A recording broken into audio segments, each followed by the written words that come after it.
기도하겠습니다. 하나님, 오늘도 하나님의 생명의 복음과 그 말씀의 이끌림을 받아 하나님의 거룩한 십자가 제단으로 나온 주의 백성들을 기억하여 주시옵소서. 여전히 우리의 삶이 무엇인가에 묶여있고 종이 되어 살아가고 있는 삶이 아닌지 주님 돌아보게 하시고, 하나님의 복음과 생명의 말씀이 어찌 그리도 그 종된 자리에서 힘을 발휘하지 못하고 있는지 우리의 현실들과 신앙의 문제들과 삶의 문제들을 돌아보게 하시되, 하나님의 말씀과 진리와 복음을 온전히 믿는 우리의 믿음으로 바라봐 오늘 이 귀한 말씀과 예배의 자리를 통하여 참 해방과 자유를 누리는 거룩한 백성들이 되게 해 주시옵소서.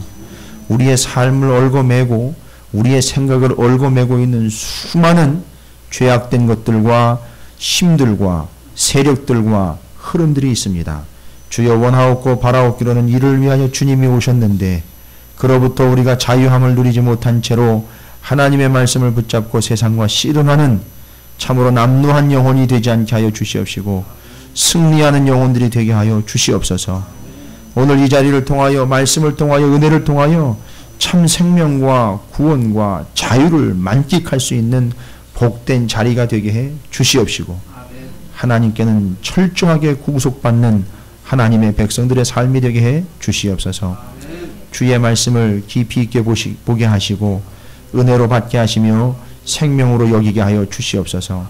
오늘 이 예배에 참여한 모든 심령들에게 참 자유를 허락해 주시옵소서.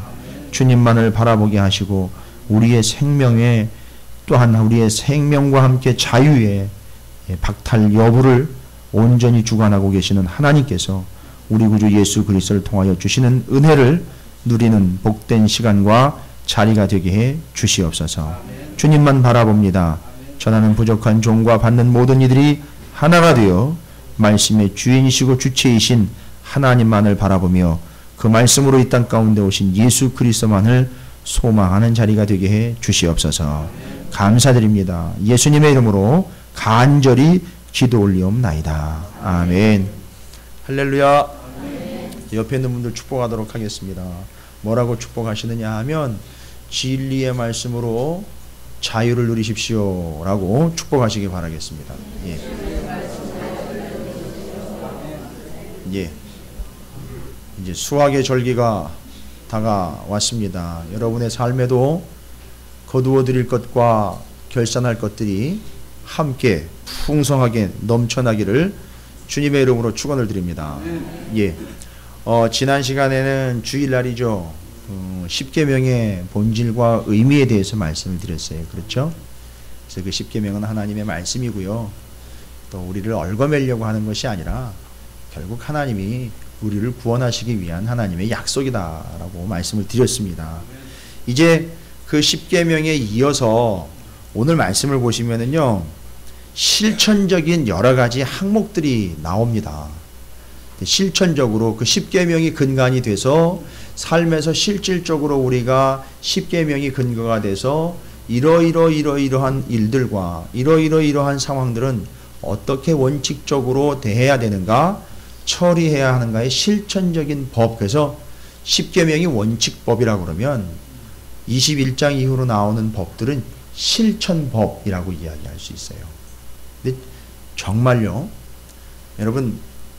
여러분이 오늘 21장을 시작하면서 너무너무 중요한 사실을 하나 확인하고 가셔야 되는 게, 여러분, 출애굽기 21장이 율법과 계명과 십계명의 가지들로 이렇게 이해가 될 수 있는데, 여러분 21장이 끝나는 시간쯤 되면 이것이 복음이라는 걸 여러분이 확인하게 될 줄로 믿습니다. 아니, 구약 성경에 계명과 율법은 있는데 복음이 어디 기록이 되어 있습니까? 근데 내용을 여러분께서 21장을 쭉 연결을 해서 살피다 보면, 여러분 이 21장 그 이후로 이제 계속 오후 시간에도 연결해서 22, 23장의 실천적인 법들의 내용들을 살펴볼 텐데, 기가 막히게 이게 복음이라는 것을 읽는 자 누구나, 믿는 자 누구나 이게 생명과 구원의 복이라는 것, 그래서 그것이 복음이라는 것을 확인하실 수가 있을 거예요. 그래서 이 복음은 신약에만 있는 게 아니고요. 구약에서 이미 신약으로 예수 그리스도로 말씀으로 오신 그 생명의 복음을 알아먹을 수 있도록 제가 누누이 말씀드렸습니다. 구약 성경을 제대로 읽다 보면 신약 성경의 복음이 무엇인지를 알 수 있는 거예요. 그러면 말을 좀 돌리면 구약 성경을 제대로 모르면 신약 성경의 복음은 절대 이해할 수가 없어요.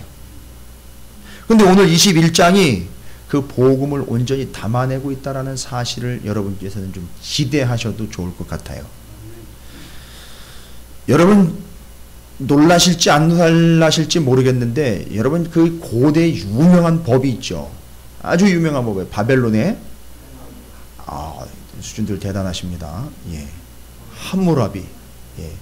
함무라비 법전 있는데 이게 참 뛰어난 법이라고 그래요.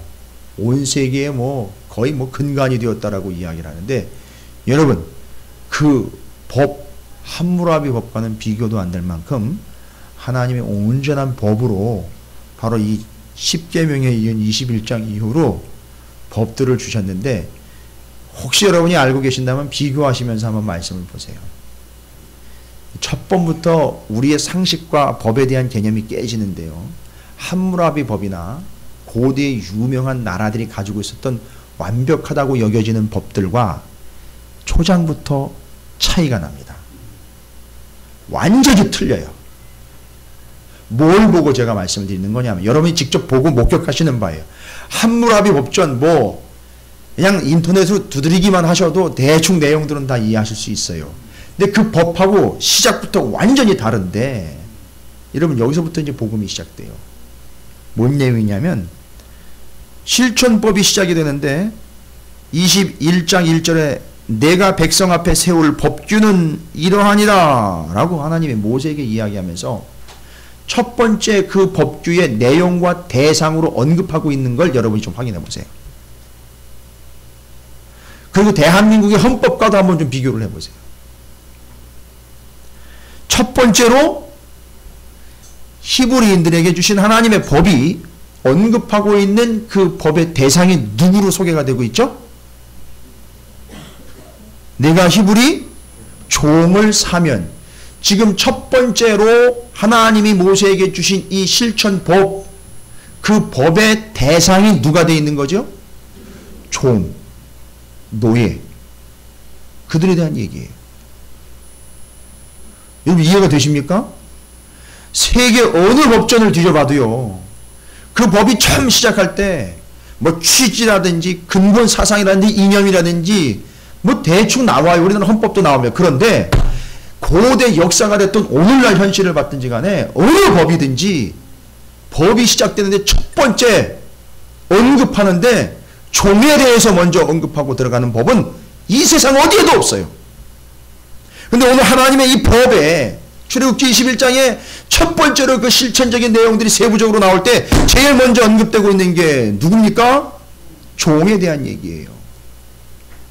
그럼 내 얘기는 아니겠거니 하는데 아니요. 이 법이 규정하고 가고 있는 거예요.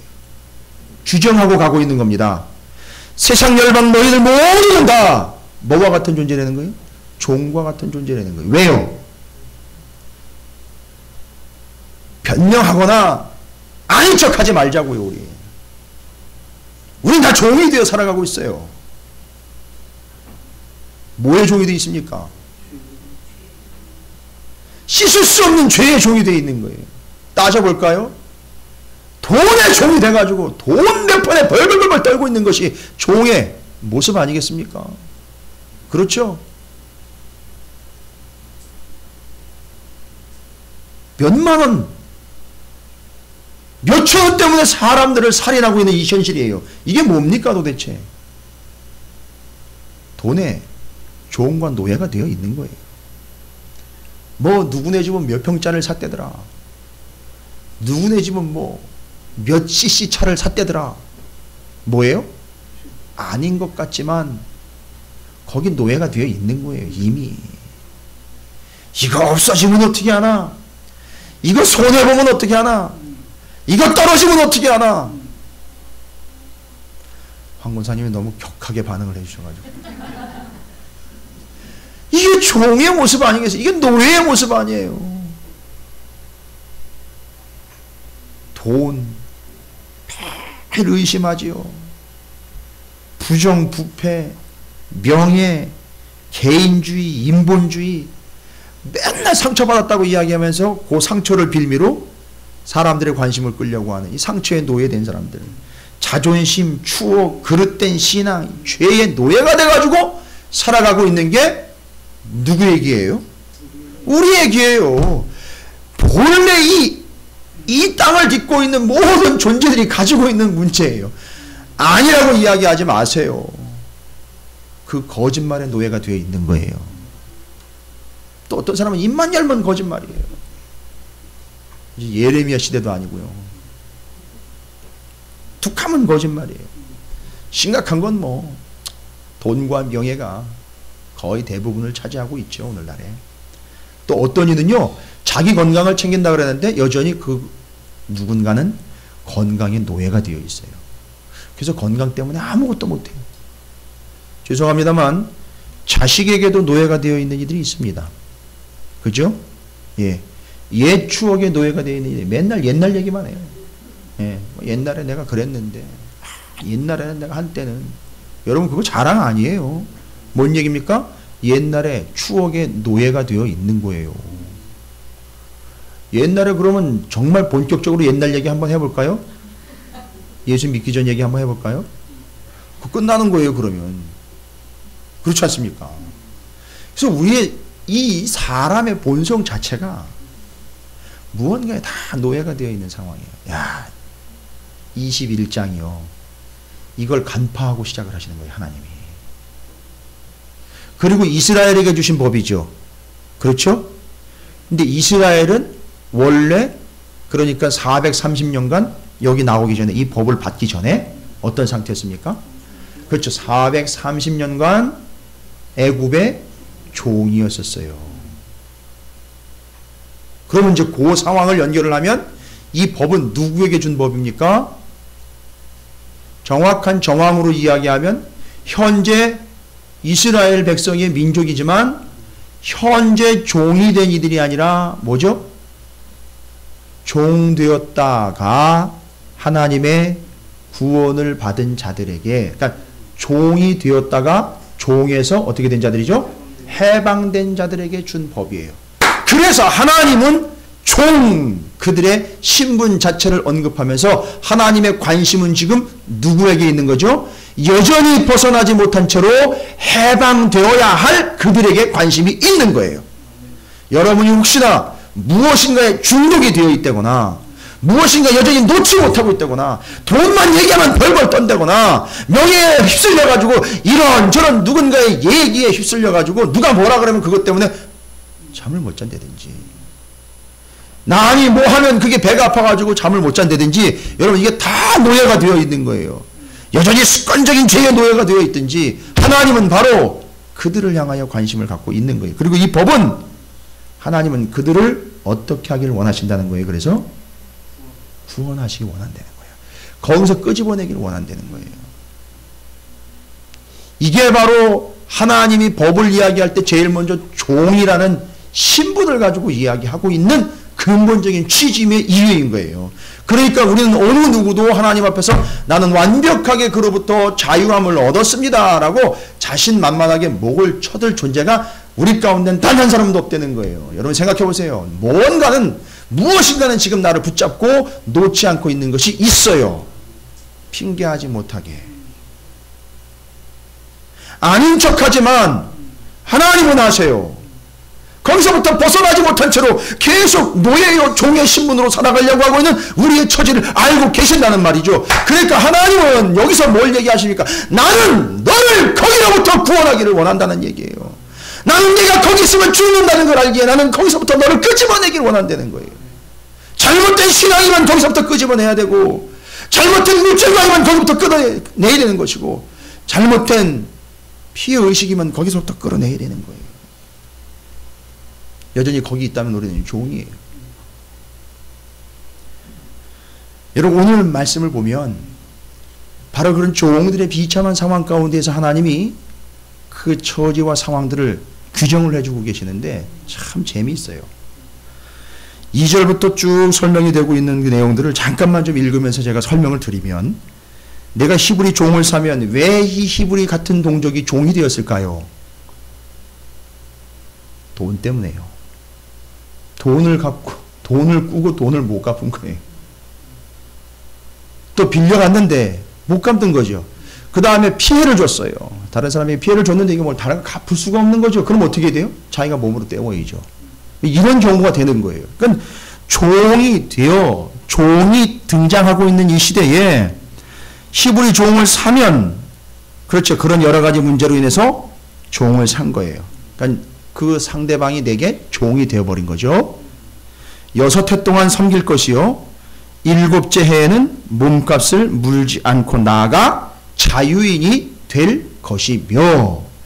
아니, 종을 부리려면 그 종은 1년에 세경이 얼마고 무슨 일을 누구를 위해서 해줘야 되고 일정한 기간은 어느 정도가 돼야 되며 또 노동의 정도는 어느 정도 돼야 된다라고 노예를 언급할 때, 종을 언급할 때에는 구체적으로 그런 걸 얘기를 해야 되잖아요.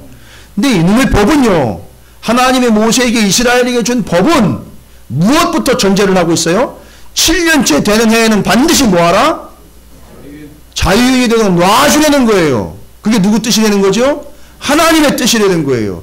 신분상 종의 신분에서 반드시 때가 되면 어떻게 돼야 된다? 자유인이 되어야 한다는 걸 이야기하는 거예요. 그럼 계속 여기를 이어보시면 기가 막혀. 이건 함무라비 법이나 히타이트 법이 이게 가당치 않은 거예요. 거기선 절대 얘기하고 있지도 않고요. 언급조차 하고 있지도 않은 내용인데 제일 먼저 그걸 이야기하고 있어요. 3절에 만일 그가 단신으로 왔으면 뭐예요?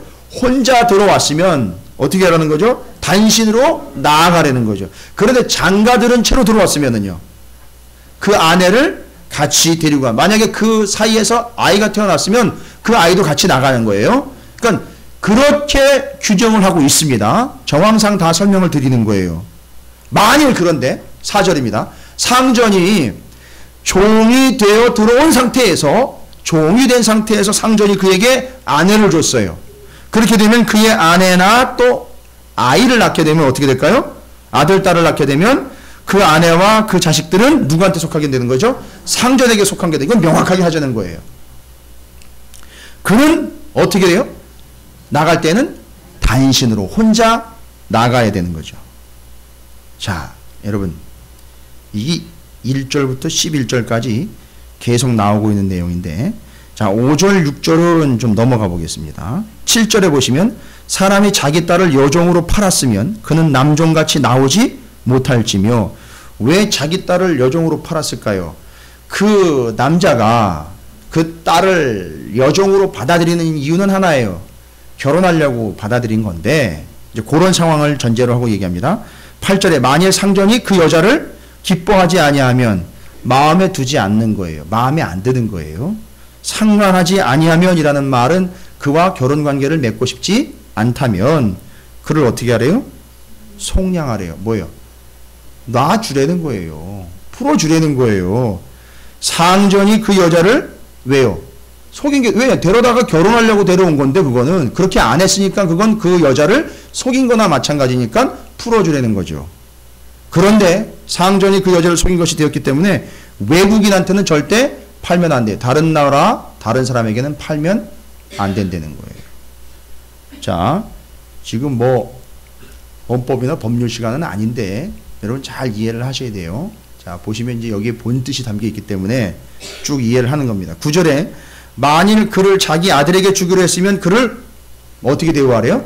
딸같이 대우하래요. 결론적으로는 뭐가 되는 거예요? 아들한테 주면 며느리가 되니까 아직 결혼하기 전 상태라면 딸같이 대하고 결혼하고 난 다음엔 제대로 며느리로 대해주라는 얘기죠.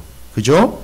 그 다음에 만일 10절이면 상전이 다른 여자에게 장가들지라도 상전이 이 여자 남의 집 딸을 아내로 맞으려고 데려왔다가 이 남자가요 돈이 얼마나 많은지 모르겠지만 또 다른 여자하고 결혼을 하기를 원했어요. 그렇게 될 경우에 어떻게 되죠? 그 여자의 음식, 그 데려온 딸, 남의 딸 데려온 여자를 음식과 의복과 뭐요? 동침하는 것은 끊지 말 것이요. 뭐 어떻게 하라는 거예요? 끝까지 부인 대접을 해 주고 다른 여자를 얻으려는 거예요. 이걸 또 오해를 해가지고 일부 다처제 얘기를 하는 건가 아닌가 이렇게 받아들이는 분들인데 그 얘기하는 게 아니에요. 지금 누구한테 관심이 있는 거죠? 남의 집 딸이었던 그가 남의 집으로 또 들어와가지고 종이 된 여인에 대한 얘기를 하는 거예요. 앞에서 남자에 대한 얘기했죠? 종된 남자와 뒤에는 종된 여자에 대한 얘기를 하는 거예요. 그리고 11절 그가 이 세 가지를 시행하지 아니하면 이것도 저것도 아니고 그냥 사람만 붙잡아 놓지 말고 뭐 하래요? 여자는 속전도 내지 않고 왜요? 돈 주고 데리고 왔을 거 아니에요. 그 돈도 내지 않고 어떻게 해요? 이 여자는 그냥 거저 나가게 되는 거예요. 그 다음에 좀 가슴 아픈 일인데 26절과 27절을 보시면요. 거기는요 또 이런 얘기까지 나와 있네요. 사람이 그 남종의 한 눈이나 21장 26절입니다. 사람이 그 남종의 한 눈이나 여종의 한 눈을 쳐서 어떻게 해요? 상하게 하면 그 눈에 대한 보상으로 어떻게 해주래요? 놓아주래요. 그 다음에 27절에는요. 그 남종의 이나 여종의 이를 쳐서 빠뜨리면 그 이에 대한 보상으로 그를 어떻게 해요? 놓아주래 된 거예요. 자 보세요. 제가 왜 이렇게 굳이 구구절절히 여러분과 나눴느냐 하면 여러분을 학습시키려고 그러는 게 아니라 내용상 쭉 보니까 이건 도대체 종을 얽어 매라는 거야? 놔주라는 거야 이거? 감이 잡히셔요?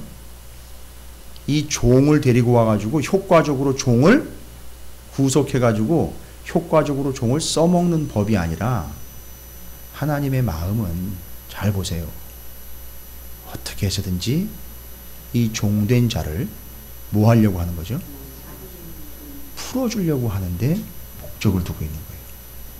그래서 이 법은요, 종을 얽으면은 결속법이 아니라 자유함을 주기 위한 해방법이에요. 이 법이요. 이해가 되십니까? 그 삶에서 얽히고 설켜서 풀려나오지 못하는 이들을 위하여 주는 법이에요. 이게 하나님의 마음입니다. 여러분, 하나님의 마음은 여러분이 지금 무언가에 얽혀있고 걸려있고 매여서 풀려나오지 못하는 게 있다면 하나님의 본심이에요.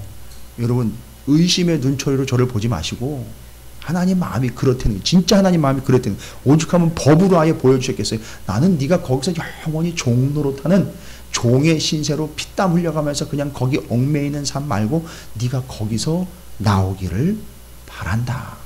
이거 얘기하시는 거예요. 이게 하나님의 법의 근본 취지요 정신이에요. 그러니까 하나님은 여러분을 지금 보고 계시는데 여러분이 뭔 작은 것이건 큰 것이건 누가 관심 갖건 관심 갖지 않건 내가 지금 얽매여 있는 그것 거기로부터 자유하게 나오기를 하나님은 원하고 계신다는 거예요. 그게 이 법의 취지. 이건 하나님이 풀어주지 못해 안달이 나신 것 같아요. 세계 어디에도 이런 법은 없어요. 정말 말 그대로 그런 법은 없습니다. 진짜 그런 법이 없어요. 함부라비 법, 완벽한 바벨론의 법이라는 함부라비 법, 히타이트 법에도 이런 법은 없어요. 노예를 먼저 관심의 대상으로 놓고 그가 풀려나가기를 원한다는 이런 조건은 어디에도 없습니다. 이거는 이게 하나님의 마음이에요. 여러분, 그래서 우리가 이렇게 자유의 십자가의 제단 앞에 나와 예배할 수 있는 거예요. 이게 하나님의 마음입니다. 여러분, 이게 이해가 되십니까? 이게 먼저 전달이 돼야 돼요. 이건 신학적으로 학문적으로 이해한다고 되는 게 아니라 이 하나님의 본심 얼마나 힘드니? 그거 거기서 벗어나지 못해 얼마나 힘들어? 거기 얽매이처럼 나오지 못해 얼마나 힘들어? 너가 아프냐? 나도 아프다. 옛날에 유명한 대사죠. 아프냐? 나도 아프다. 난 죽겠다. 네가 아파하는 모습을 보면, 네가 힘들어하는 모습을 보면 나는 간장이 다 녹아버린다. 간장이 녹는다. 이게 하나님 마음이에요. 여러분, 여기부터 이 법은 시작이 돼요. 하나님은 여러분 너무나 사랑하셔서 거기 그 얽매임으로부터 그 구속으로부터 풀려나기를 원하신다라는 마음을 충분히 받아들이시기를 주님의 이름으로 축원을 드립니다. 이제 시작이에요. 이게 하나님의 법의 진정한 마음입니다. 제가 말씀을 주 중반에 명확하게 이 말씀을 정리를 하고, 이 법은 구속법이 아니다. 그러니까 그 사람을 얼검해서 구속하려고 하는 법이 아니라 해방법이다. 그러니까 나는 이 법을 놓는 순간 뭐가 되는 거예요? 이 법을 놓는 순간 어떻게 되는 거예요? 예? 이 법을 놓는 순간 나는 여전히 뭐가 돼버리는 거죠? 그렇죠. 그 문제들의 종이 되는 거예요. 그러나 나는 이 법을 어떻게 된 거죠? 잡으면 어떻게 되는 거죠? 자유인이 되는 거예요. 할렐루야! 근데 그 법은 뭐라 그랬어요?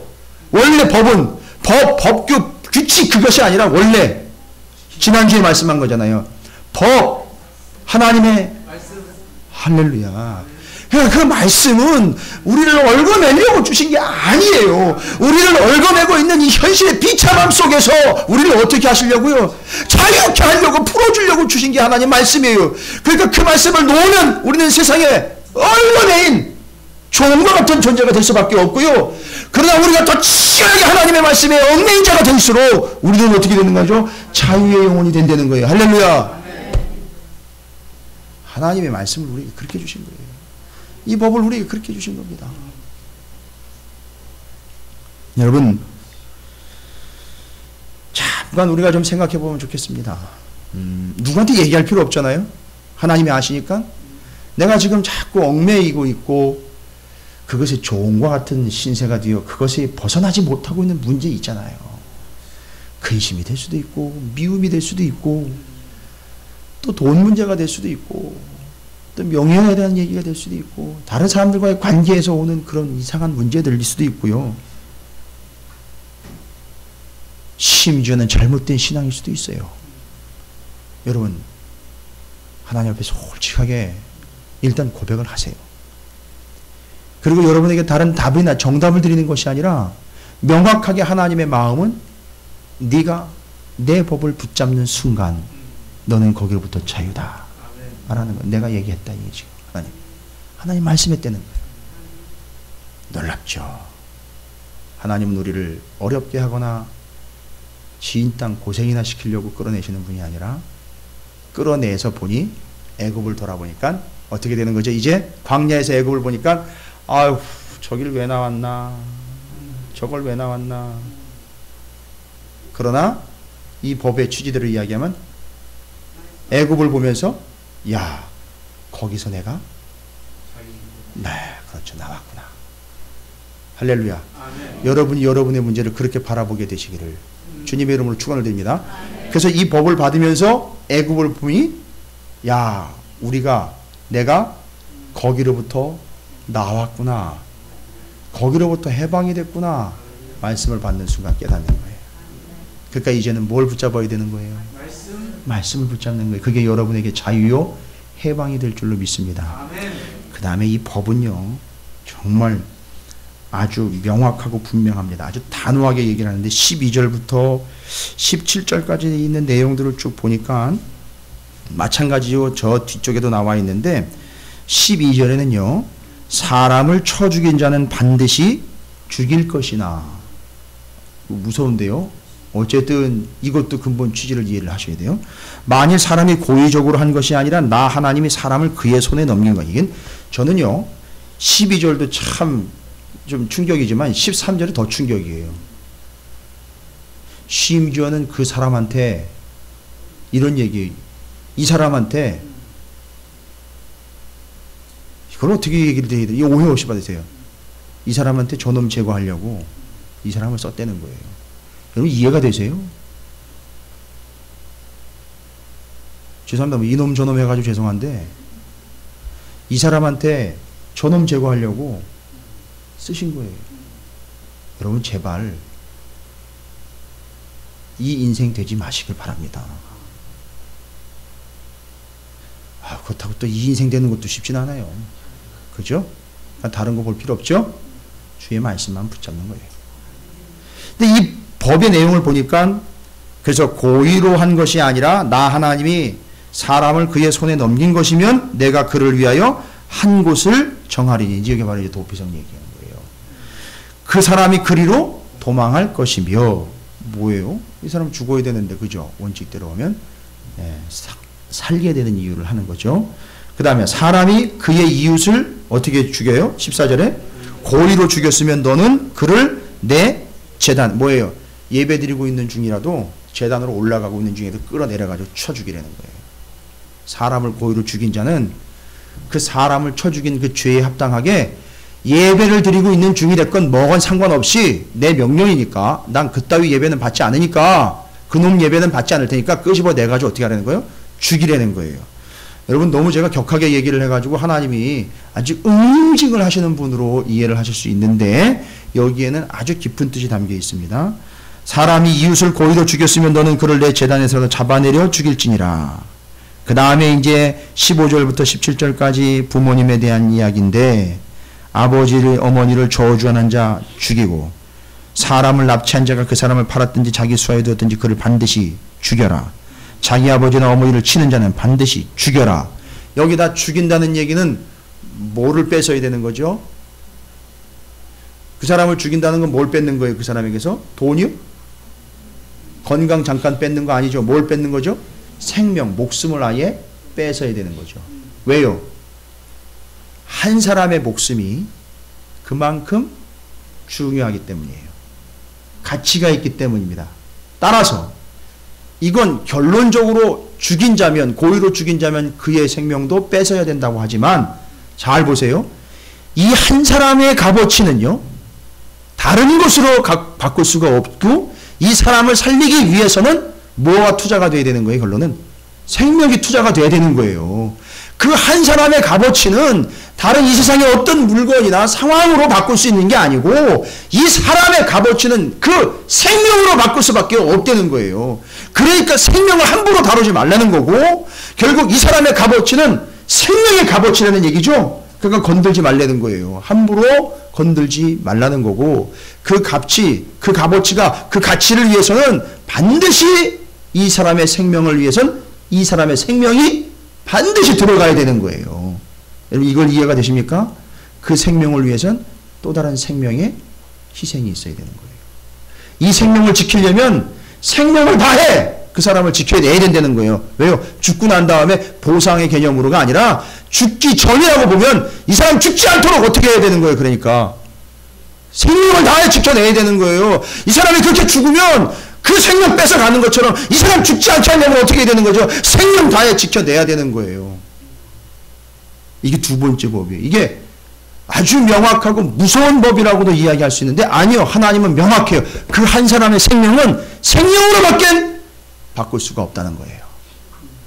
첫 번째 말씀드렸죠. 이 법의 근본 취지가 뭐라는 거예요? 종들을 얽어내려고 하는 것이 아니라 그 종들의 환경으로부터 어떻게 하려고 한다는 거죠?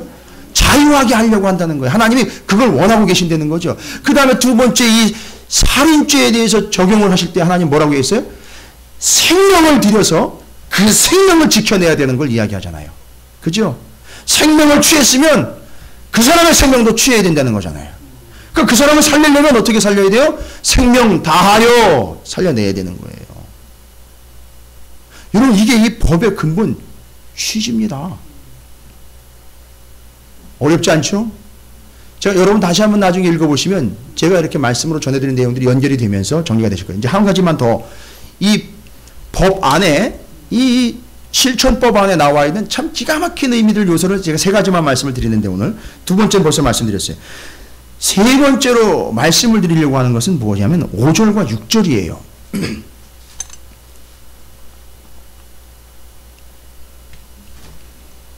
여러분 보시면 아시겠지만 5절과 6절은 무엇을 이야기하느냐 하면 풀어줬어요. 그죠? 풀려났어요. 종됐던 자가 풀려났습니다. 그런데 뭐라고 얘기합니까? 만일 종이 분명히 말하기를 내가 상전과 내 처자를 사랑하니 나가서 뭐래요? 자유인이 되지 않겠노라 하면 상전이 그를 데리고 재판장에게로 갈 것이요. 재판장은 누구예요? 제도적인 재판장이 아니라 원어 의미로 보면 이제 22, 23장에도 다 나와요. 그 바로 누구냐면 하나님이에요. 아니 이 법을 다스리고 주관하는 사람이 누구예요? 지금 누가 법을 받았어요? 모세와 지도자들이 받았잖아요. 그럼 지도자들한테 가야 될 거 아니에요? 근데 아니에요. 지금 하나님한테 가고 이 법은 분명히 하나님 우리를 위해 주신 법이라는 걸 깨닫는 거예요. 그래서 하나님한테 가는 거고, 이 의미는 자기를 풀어줬고 내가 자유인이 됐지만 자유를 누리지 않고 오히려 어떻게 하겠다는 거예요. 지금 다시 그 주인에게 매인바 되겠다라고 이야기를 하는 거예요. 그래서 그럴 때는 어떻게 해야 돼요? 상전이 그를 데리고 하나님께로 갈 것이요, 또 그를 문이나 문설주 앞으로 데리고 가서 그것에다가 송곳으로 그의 귀를 뚫을 것이라, 그는 종신토록 그 상전을 섬기리라. 그래가지고 기둥에다가 귀를 대고요. 예, 그 당시부터 벌써 이제 귀 뚫는 게 유행했던 거예요. 귀를 뚫러가지고선 나는 우리 주인님에게 속한 종입니다. 종의 신세입니다. 라고 얘기하는 거죠. 여러분, 이게 간단히 보면 어떻게 그렇게 다시 돌아갔어? 이렇게 얘기하는데, 잘 보세요. 자유를 줬지요. 자유를 줬는데 오히려 자유롭게 살 자유를 본인 스스로가 어떻게 해버렸어요? 포기를 하고 무엇을 선택했어요? 주인에게 다시 들어가 거기 속한 자가 되기를 더 원하여 자유 주었다라는 것. 정말 어떻게 얻는 건데 그게. 그죠? 그냥 얻을 수 있는 게 아닌데 그 자유를 얻었음에도 불구하고 나아가 그 자유를 내지르는 데 쓰는 것이 아니라 오히려 종이 되어 주인에게 다시 돌아가는 적극적 자유를 썼다는 거예요. 이해가 되십니까? 그러니까 주인의 다시 종이 될 수 있는 더 큰 자유를 쓴 거예요. 개념상 이해가 되십니까? 주인이 풀어줬는데 세상에 나가 자유롭게 살 법도 한데 오히려 그렇게 살지 아니하고 나를 풀어준 주인에게 속한 자가 되겠다는 더 적극적인 자유권을 썼다는 거예요. 할렐루야. 이게 조금 어렵죠. 사도 바울이 그랬잖아요. 내가 너희들에게 요구할 권리가 없느냐. 그러나 난 너희들을 위하여 안 쓰겠다. 뭐예요? 우상에게 드린 재물을 먹을 자유와 권한이 나한테 있다. 그런데 뭐래요? 난 너희들을 위해서 먹지 않겠다. 뭐가 더 큰 자유예요? 막 먹어 제끼는 게 자유예요? 더 파워풀한 자유는 뭐예요? 다른 사람을 위해 내가 먹어주지 않는 그것. 여기서 그걸 얘기하는 거예요, 지금. 종은 나를 풀어줬지만 밖으로 내지를 수 있는데 나는 오히려 나를 풀어준 종에게 오히려 더 속한 자가 되어 그냥 구속이 아니라 내 평생을 나를 풀어준 자유를 준 그를 위하여 내 자유를 주겠다. 자유를 더 적극적으로 써버린 거예요. 이해가 되십니까? 정리합니다. 설교가 빨리 끝날 것 같죠? 근데 이 세 가지 정리할게요. 21장의 실천법을 정리합니다. 첫 번째, 그 법의 취지가 뭐라 그랬어요? 그렇죠. 모르는 맹인 자들을 어떻게 하시려고 하는 거예요? 하나님이 풀어주시려고 하는 거예요. 두 번째는요. 생명은 반드시 뭐로 보상해? 생명이에요. 생명을 구원하려면 생명 들어야 되는 거예요. 그런데 그렇게 자유를 줬는데 내지르지 아니하고 세상으로 나가지 아니하고 자유를 풀어준 주인에게 가서 오히려 나는 그 주인의 종이 되겠습니다라고 오히려 들어왔어요. 이제 모르는 사람들은 그거 왜 기 들어와? 나가지. 그게 아니라는 거예요. 더 적극적으로 자유를 썼는데 나는 나를 자유하게 한 내 주인에게 들어가 내 자유를 드리겠다. 나는 더 명확한 자유를 쓰겠다 해서 딱 들어갔어요. 여러분 들어보시니까 어때요? 예?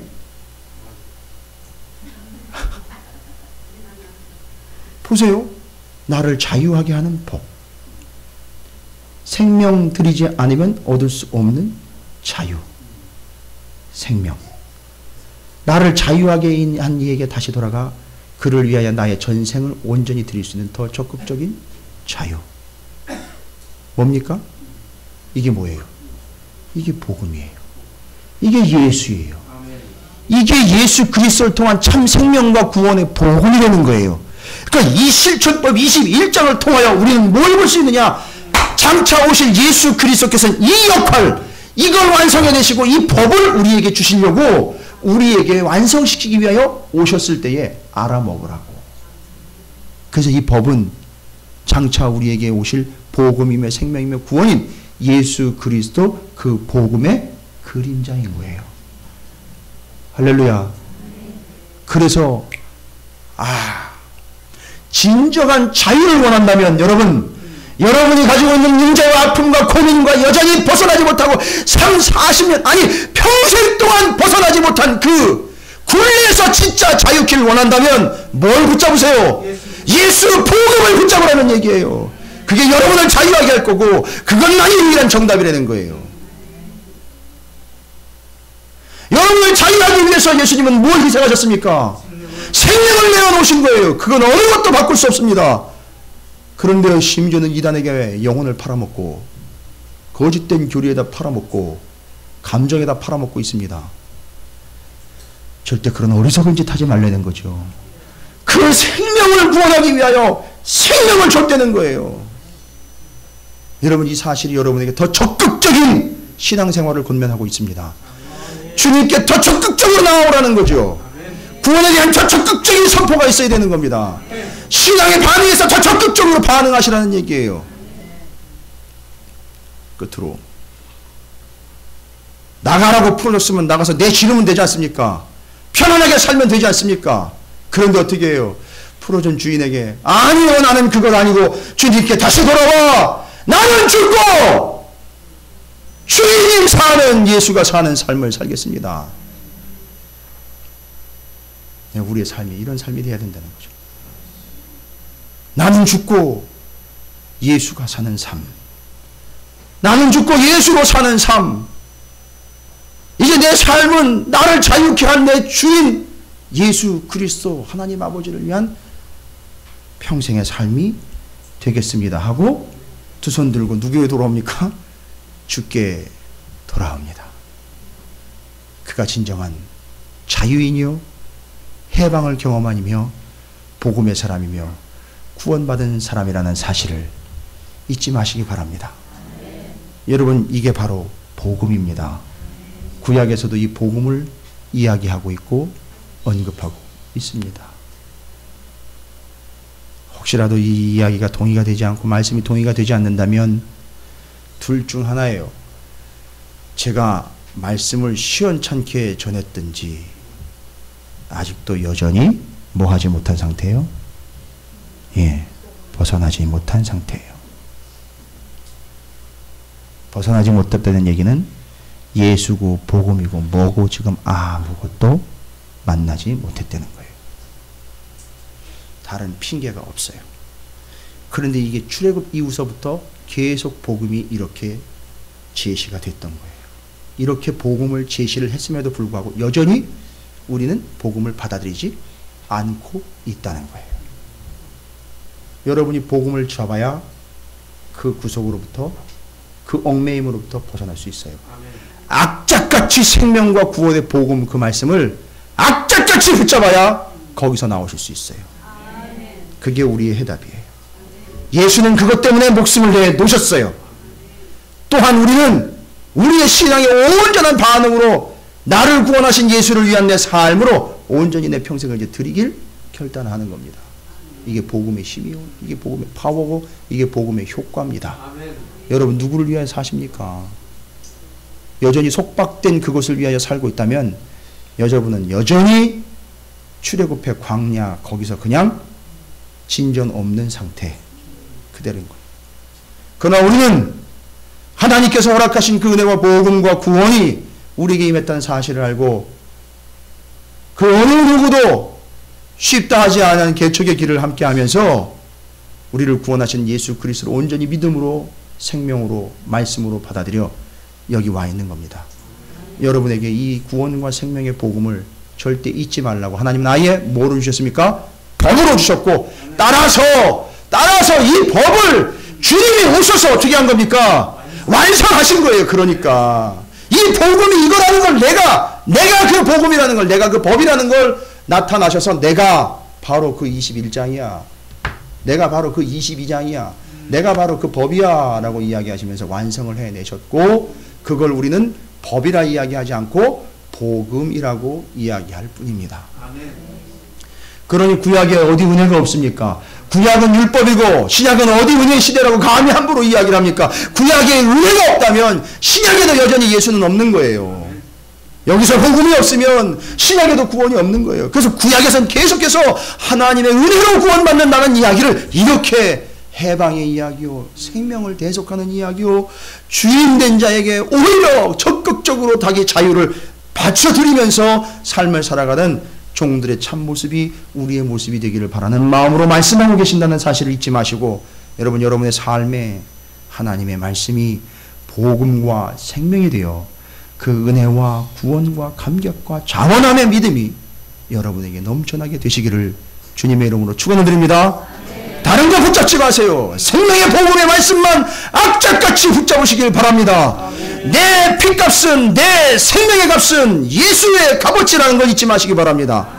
그리고 나는 이제 마음껏 세상에 나아가 내 멋대로 살 수 있으나 그걸 버리고 나는 죽고 예수로 사는, 예수를 위한 삶이 내 삶이라는 사실을 잊지 마시고, 그 삶을 죽어가는 이들에게 보여주시고, 그 속박된 이들에게 알려주시고, 모습을 보여주셔서 이것이 구원이로구나 보여주시는 여러분들이 되시길 주님의 이름으로 축원을 드립니다.